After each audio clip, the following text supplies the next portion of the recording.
stage people tend to speak up a lot in meetings. They're heard. There's a risk involved. Backstage tend to play it behind the scenes. They're the ones that think their work stands and speaks for itself. And they don't want politics. They don't like to get involved in politics. How many of you don't like politics? Well, guess what? Now that you're CEO of your own company, it's no longer considered political. It is strategic. So please know that's a gift for you. Yeah, forget about it. You're not being political, you're being strategic. Isn't that the truth to get what you need? But if you are always choosing to be backstage, there's a price to it. And the price is you're not getting noticed. You're not getting sought out for your expertise, and other people may be taking credit for your work.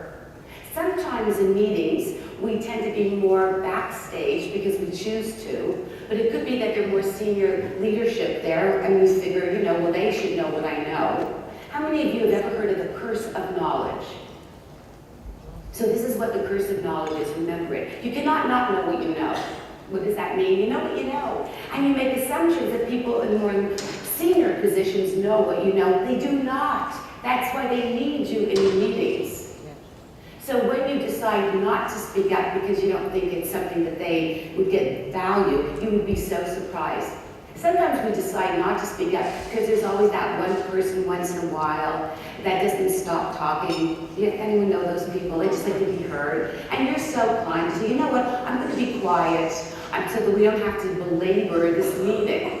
But the irony is, at the end of the meeting, that person who probably didn't have much to add is still seen as a participant.